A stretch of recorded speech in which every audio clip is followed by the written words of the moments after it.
대한민국 항공 방위 산업의 역사는 지금 새로운 전환점을 맞이하고 있습니다. KF-21 보람의 전투기의 등장은 단순히 한 대의 전투기를 넘어서 대한민국이 더 이상 무기를 수입하는 국가가 아니라 스스로 만들어내고 세계 시장에 내놓을 수 있는 자주 방산국으로 도약했음을 보여주는 상징적인 사건입니다.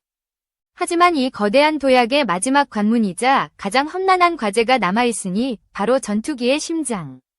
엔진의 완전한 국산화입니다. 지금까지 한국은 기체 구조, 항전 장비, 레이더와 같은 주요 구성품의 국산화에는 성공했으나 유일하게 엔진만큼은 미국 제너럴 일렉트릭의 F414를 사용하고 있습니다. 이로 인해 미국 무기 수출 통제법, 즉 ITAR 규제에 직접적인 영향을 받을 수밖에 없었고, 이는 해외 수출을 추진할 때마다 반드시 미국 정부의 승인을 받아야 한다는 족쇄로 작용했습니다. 이 족쇄가 어떤 의미를 갖는지는 과거 다른 나라들의 사례에서 분명하게 드러납니다. 터키의 TFX 전투기나 파키스탄의 JF-17 전투기 모두 엔진 독립에 실패하면서 수출 협상에서 번번이 벽에 부딪혔습니다. 성능이나 가격 경쟁력은 충분했지만 엔진 공급국의 승인 없이는 한 발짝도 나아갈 수 없었던 것입니다. 바로 이 점 때문에 한국이 추진하는 엔진 독립은 단순한 기술 개발의 문제가 아니라 국가 주권과 수출 자율권을 쥐는 핵심 열쇠가 됩니다. 더 이상 미국의 승인에 매달리지 않고 독자적으로 가격을 제시하고 계약을 체결하며 납기를 조율할 수 있다면 KF-21은 비로소 진정한 메이드 인 코리아 전투기로 자리 잡을 수 있습니다. KF-21은 노후화된 F4 팬텀과 F5 전투기를 대체하기 위해 설계된 우리나라 최초의 초음속 전투기입니다. 설계 단계에서부터 쌍발 엔진 구조를 선택해 추력과 생존성을 동시에 확보했으며 내부 반매식 무장창을 도입해 스텔스 성능과 무장 탑재력의 균형을 맞췄습니다. 이 설계 덕분에 KF-21은 미국의 F-35와 비교될 정도로 다양한 무장을 유연하게 운용할 수 있습니다. 하지만 결정적인 차이는 여전히 엔진 자립 여부에 달려 있습니다. 쌍발 엔진 구조가 제공하는 총 4만 파운드 이상의 출력은 고속 침투와 장거리 작전을 가능하게 하지만 그 핵심 동력원이 외국산이라는 사실은 항공전력의 주권을 제약하는 본질적 약점이 됩니다. 한국 정부와 방위사업청, 그리고 국방과학연구소는 이러한 한계를 극복하기 위해 2035년까지 F414급 이상의 성능을 내는 완전한 국산 터보팬 엔진을 개발한다는 장기 목표를 세웠습니다. 단순한 구호가 아니라 이미 터빈 블레이드, 전자식 엔진 제어 장치, 고온 부품 냉각 기술 등 일부 핵심 기술은 시제품 단계까지 진입했고 통합시험만 남겨둔 상태입니다. 특히 터빈 블레이드 제조 기술은 세계적으로도 손꼽히는 수준에 올라 있으며 이는 고온 고압 환경에서 엔진의 수명을 좌우하는 결정적 요소입니다.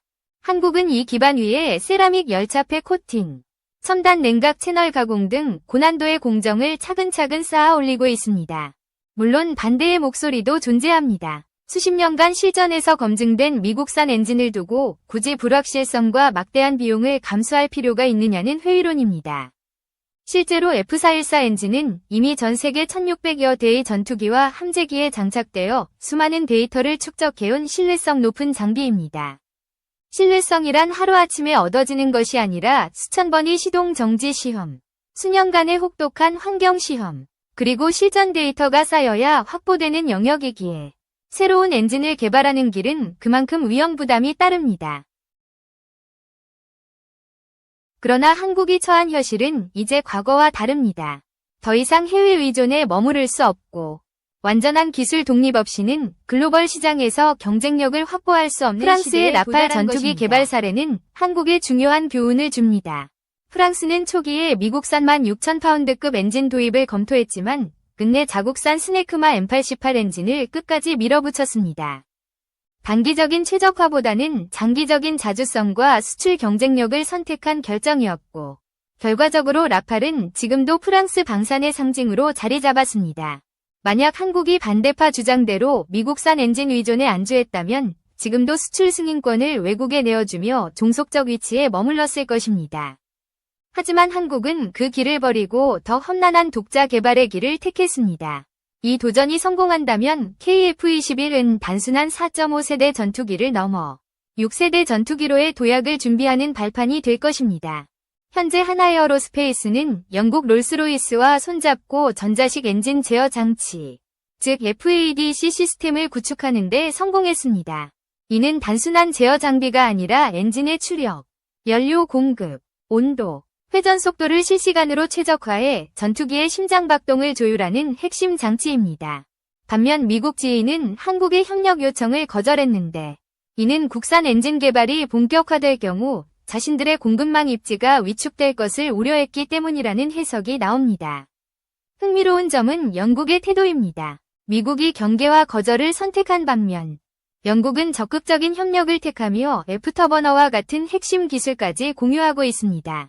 이 덕분에 한국은 램제트 엔진 개발에서 한층 더 속도를 낼 수 있었고, 궁극적으로는 F터버너 없이도 초음속 순항이 가능한 슈퍼크루즈 성능을 목표로 하고 있습니다. 이렇듯 KF-21 엔진 국산화는 단순히 부품 하나를 바꾸는 사업이 아닙니다. 이는 대한민국 항공우주 산업 전체의 미래를 좌우하는 전략적 과업입니다. 성공한다면 우리는 단지 하나의 전투기에서 독립을 이루는 것이 아니라 무인 전투기, 차세대 함재기, 심지어 민간 초음속 여객기 개발까지 이어질 수 있는 거대한 자산을 손에 넣게 됩니다. 기술적 주권, 수출 자율권, 그리고 방산산업의 새로운 성장 동력을 동시에 확보하는 길. 이것이 바로 KF-21 엔진 국산화의 본질적인 의미입니다. KF-21 보람의 전투기의 설계 과정에서 가장 치열하게 논의된 부분은 바로 단발과 쌍발 구조 중 어떤 선택을 하느냐였습니다. 단발 엔진은 제작 비용이 낮고 정비 효율성이 높다는 장점이 있지만 치명적인 단점은 엔진 고장 시 전투기의 생존 확률이 크게 떨어진다는 점입니다. 반면 쌍발 구조는 엔진을 2개 탑재함으로써 강력한 추력과 함께 높은 생존성을 확보할 수 있습니다. 결국 한국은 성능, 안정성, 확장성을 종합적으로 고려해 쌍발 구조를 택했습니다. 이 선택은 단기적으로는 비용 부담을 키웠지만 장기적으로는 전략적 우위를 확보할 수 있는 현명한 결정이었습니다. 쌍발 구조의 가장 큰 장점은 작전 반경과 고속 침투 능력에서 나타납니다. 2개의 엔진이 제공하는 총 4만 파운드 이상의 출력은 장거리 비행과 고속 전술 침투를 가능케 하며 한쪽 엔진이 손상되더라도 나머지 하나로 귀환할 수 있는 안정성을 제공합니다. 이는 전투기 조종사의 생존율을 크게 높이는 요소이자 국가 전력 차원에서도 손실을 줄일 수 있는 결정적 요인입니다. KF-21이 본격적으로 실전에 투입된다면 이러한 생존성과 장거리 작전 능력은 동북아의 공군력 균형을 뒤흔들 중요한 무기가 될 것입니다. 하지만 문제는 여전히 엔진입니다. 미국산 F414 엔진은 이미 수십 년간 검증된 신뢰성과 방대한 데이터 축적을 바탕으로 KF-21이 초기 개발 단계에서 반드시 의존할 수밖에 없던 선택이었습니다. 그러나 이 엔진을 계속 사용할 경우 해외 수출 과정에서 미국의 정치적 의도에 휘둘릴 수밖에 없습니다. 실제로 ITAR 규제는 KF-21의 해외 판매를 가로막는 최대의 걸림돌로 작용해왔습니다. 이러한 제약을 벗어나기 위해서는 반드시 국산 엔진 독립이 필요하며 이는 단순히 기술적 욕심이 아니라 국가 안보와 수출 주권을 위해 반드시 넘어야 할 산입니다. 국산 엔진 개발을 둘러싼 찬반 논쟁은 여전히 뜨겁습니다. 반대파는 이미 검증된 미국산 엔진을 두고 왜 불확실성에 막대한 예산을 투입하느냐 는 입장을 고수합니다. 신뢰성 확보에는 최소 수천 회의 시동 정지 시험, 다양한 기후 환경에서의 반복적인 내구성 시험, 그리고 실전 데이터를 통한 축적이 필수적인데 이를 따라잡는 데 수십 년이 걸릴 수 있다는 것입니다.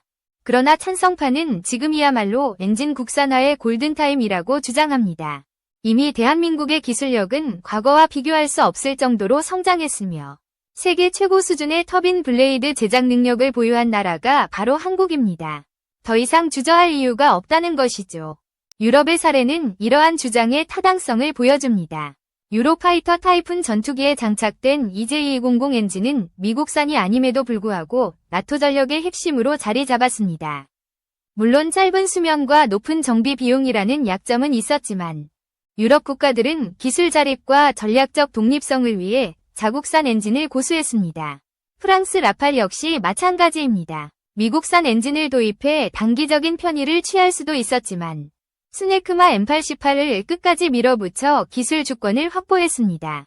그 결과 프랑스는 전투기와 엔진 모듈을 독자 공급할 수 있는 방산 자립국으로 자리매김했습니다. 한국 역시 이 길을 따라가야 한다는 목소리가 힘을 얻고 있습니다.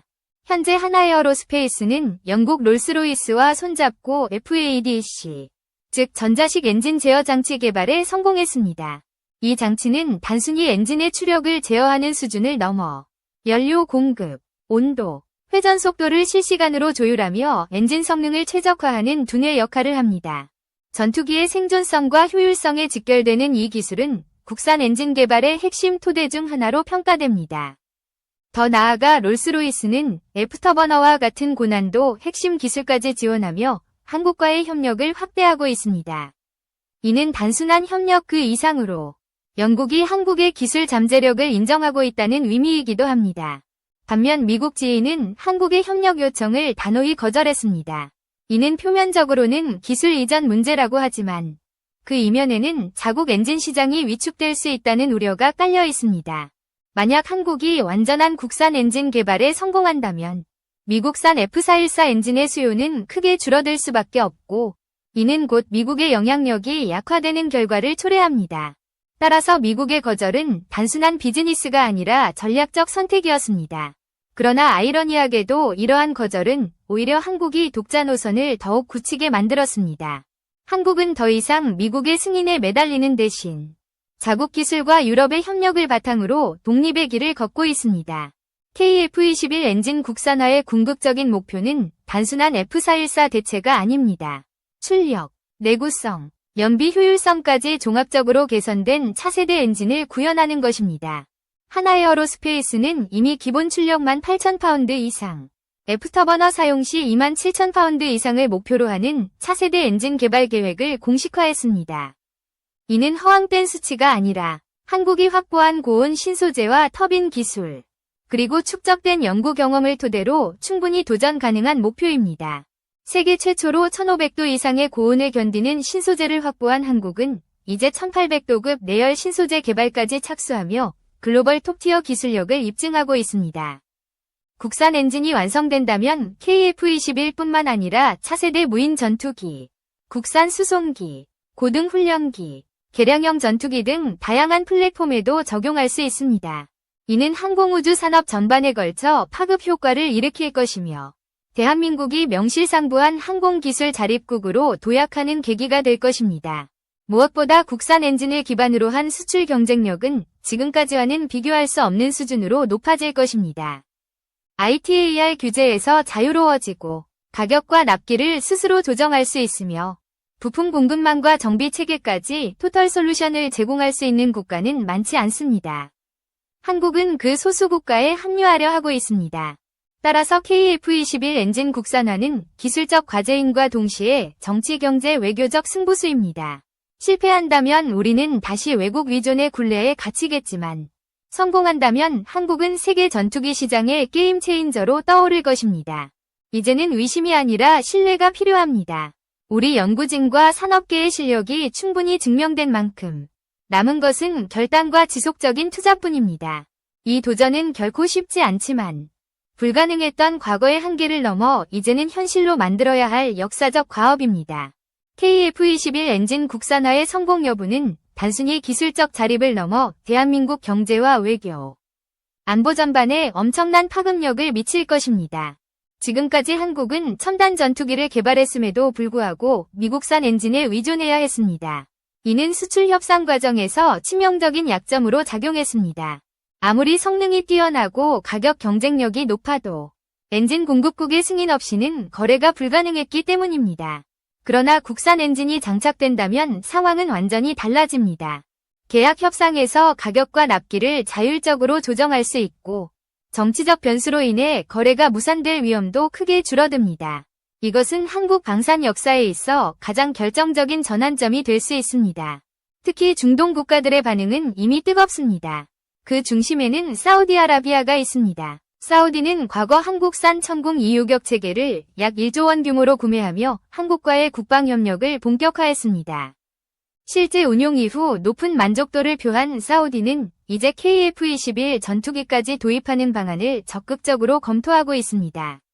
사우디의 무함마드 빈 살만 왕세자는 KF-21, F-35를 충분히 대체할 수 있으며 오히려 가격 대비 성능에서는 더 뛰어난 선택이라고 평가했습니다.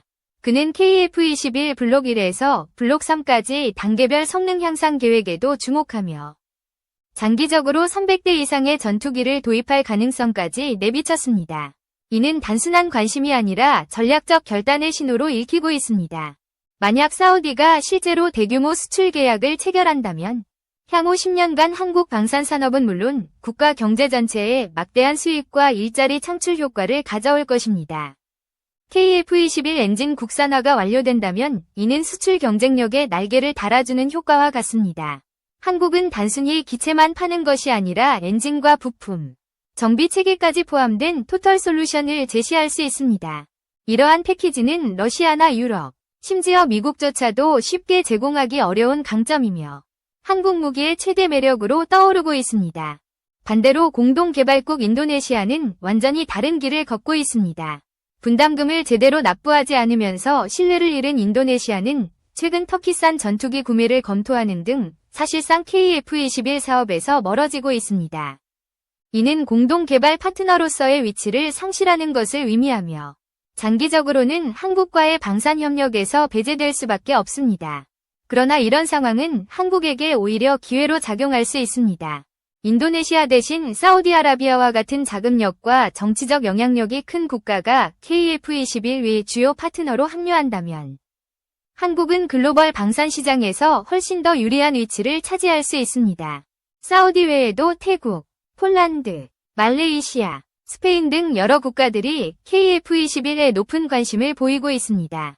태국은 노후화된 F5와 F16을 대체하기 위해 새로운 기종을 찾던 중 KF-21의 가격 대비 성능과 빠른 납기에 주목했습니다. 폴란드는 이미 FA-50 경공격기, K2 전차, K9 자주포, 천모 다연장 로켓 등을 대규모로 도입한 경험이 있습니다. 따라서 KF-21은 폴란드의 차세대 전투기 후보군으로 강력히 떠오르고 있으며 유럽 내 생산 거점 구축 가능성까지 거론되고 있습니다. 말레이시아 역시 한국과의 방산 협력을 확대하면서 KF-21 도입을 구체적으로 검토하고 있고 심지어 스페인조차 유로파이터의 유지비 문제로 인해 한국산 기체의 시험 평가를 요청하는 상황입니다. 이러한 움직임은 KF-21이 단순히 한국 공군의 노후 전력을 대체하는 무기를 넘어 글로벌 시장에서 경쟁력을 인정받고 있다는 방증입니다. 그러나 대규모 수출 계약을 앞두고 가장 중요한 문제는 바로 생산 능력입니다. 현재 KF-21은 국내 공군용 기체 생산을 우선하고 있으며 해외 수출이 확정된다면 한국항공우주산업은 추가 생산 라인 증설과 자동화 시스템 도입에 나설 계획입니다. 특히 로봇 기반 자동화를 적용하는 스마트 팩토리 시스템이 본격적으로 구축되면 KF-21 생산 속도와 효율성은 비약적으로 향상될 것입니다. 부품 국산화율 또한 핵심 과제입니다. 현재 KF-21의 엔진 국산화율은 약 75% 수준에 도달했으며 2030년대 초반까지 99% 이상을 목표로 하고 있습니다. 만약 엔진 국산화에 성공한다면 한국은 진정한 항공기술 자립국으로 도약하게 되고 수출 계약에서의 협상력은 압도적으로 강화될 것입니다. 그러나 실패한다면 무장 제한, 부품 공급 문제, 수출 승인 통제 등 다시금 종속적 위치로 전락할 수밖에 없습니다. 따라서 지금의 도전은 한국 방산산업 전체의 운명을 좌우하는 승부수라 할 수 있습니다. 중동 정세 또한 KF-21 수출 가능성에 직접적인 영향을 주고 있습니다. 최근 미국의 이란 핵시설 공습은 중동 전력 구도를 재편하는 신호탄이 되었고 이 과정에서 사우디와 이스라엘은 핵심 축으로 떠오르고 있습니다. 사우디는 이란과 후티 반군의 위협에 맞서 첨단 무기 도입을 서두르고 있으며 미국과 러시아에 대한 의존에서 벗어나 제3의 선택지를 찾고 있습니다. 바로 그 선택지가 한국의 KF-21이 될 수 있는 것입니다. 실제로 사우디는 러시아산 무기를 도입하려 했으나 우크라이나 전쟁 이후 러시아 무기의 미래가 불투명해지면서 방향을 선회했습니다. 미국산 F-35 도입도 무산된 상황에서 KF-21은 사우디에게 가장 현실적이고 전략적인 대안이 되고 있습니다. 결국 KF-21 엔진 국산화와 대규모 수출 가능성은 맞물려 있습니다. 국산 엔진이 완성될수록 한국의 협상력은 강해지고 수출 계약은 더욱 안정적으로 성사될 수 있습니다. 이것은 단순한 방산 거래가 아니라 대한민국이 세계 전투기 시장의 새로운 강자로 부상하는 역사적 계기가 될 것입니다.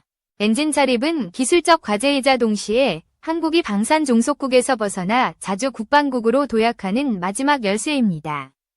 그리고 그 열쇠를 쥐고 있는 순간, 대한민국은 더 이상 전투기를 사는 나라가 아니라 세계에 파는 나라로서 새로운 시대를 열어가게 될 것입니다. KF-21 엔진 국산화는 단순히 외국산 엔진을 대체하는 차원이 아니라 세계 항공우주 기술의 최정점에 도전하는 과업입니다.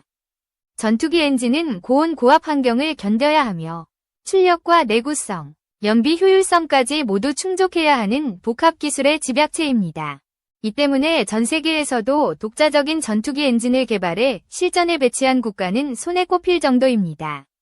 한국이 이 불가능에 가까운 영역에 도전하고 있다는 사실 자체가 이미 방산 역사에 길이 남을 도약입니다. 가장 큰 난제는 고온 환경에서 견딜 수 있는 신소재 개발입니다. 엔진의 심장이라 불리는 터빈 블레이드는 최대 1500도 이상의 고온을 버텨야 하며 이는 일반 금속으로는 불가능한 영역입니다. 한국은 이미 세계 최초로 1500도급 고온 소재를 확보했고 나아가 1800도급 내열 신소재 개발에도 착수했습니다. 이 기술은 엔진 수명과 효율성을 결정짓는 핵심 요소로 한국의 기술력이 더 이상 단순한 조립 국가 수준이 아님을 증명합니다. 세라믹 열차폐 코팅, 첨단 냉각 채널 가공 같은 고난도 공정은 이제 국내 기업들이 주도적으로 생산할 수 있게 되었습니다. 냉각 기술 또한 중요한 돌파구입니다. 초고온 환경에서 블레이드가 녹아내리지 않도록 정밀한 내부 채널을 통해 공기를 순환시키는 방식은 엔진 수명에 직결됩니다. 한국은 이 기술을 빠르게 축적하며 세계 최상위권 수준에 도달했습니다. 이는 국산 엔진의 신뢰성과 내구성을 뒷받침하는 기반이 됩니다. 단순히 미국산 F414와 동등한 수준을 맞추는 것이 아니라 장기 수명과 정비 주기, 연비 효율성까지 고려한 차세대 엔진을 목표로 하고 있는 것입니다. 이 과정에서 주목할 또 다른 성과는 전자식 엔진 제어 장치, 즉 FADC 개발입니다. 하나에어로스페이스는 영국 롤스로이스와 협력해 이 시스템을 구축했으며 이는 단순한 제어 장치가 아니라 엔진의 추력, 연료 공급, 온도, 회전 속도를 실시간으로 최적화하는 두뇌 역할을 합니다.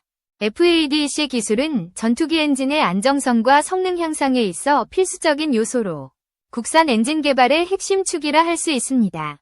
특히 미국 지휘가 한국의 협력 요청을 거절한 것과 대조적으로 영국은 오히려 F터버너와 같은 고난도 핵심 기술까지 지원하며 적극적인 협력을 이어가고 있습니다. 이 차이는 국산 엔진 개발을 더욱 가속화시키는 동력이 되고 있습니다. KF-21 엔진 국산화의 또 다른 전략적 목표는 슈퍼크루즈 능력입니다. 슈퍼크루즈란 F터버너를 사용하지 않고도 초음속 순항이 가능한 능력을 말합니다. 이는 연료 효율성을 크게 높여 작전 반경을 확장시키며 적 레이더 탐지 위험을 줄이는 장점까지 제공합니다. 현재 국산 램제트 엔진 개발이 추진되고 있으며 롤스로이스와의 협력을 통해 슈퍼크루즈 달성을 위한 기술 토대가 마련되고 있습니다. 만약 KF-21A 엔진이 탑재된다면 단순히 4.5세대 전투기가 아니라 6세대 전투기로의 도약을 준비하는 발판이 될 것입니다. 국산 엔진의 완성은 한국 항공우주 산업 전반에 구조적 변화를 가져올 것입니다. 첫째, 항공기 제작의 완전한 자립이 가능해집니다. 지금까지는 미국산 엔진 위존으로 인해 기체 국산화율이 제한되었지만 앞으로는 100%에 가까운 국산화가 가능해집니다. 둘째, 무인 전투기, 차세대 함재기, 민간 초음속 항공기 개발에도 직접적인 영향을 미칩니다. 엔진 기술은 항공산업의 핵심이자 확장성이 가장 큰 자산이기 때문에 국산 엔진 확보는 곧 항공우주 산업 전체의 성장으로 이어집니다. 셋째, 방산 수출 시장에서의 협상력이 비약적으로 높아집니다.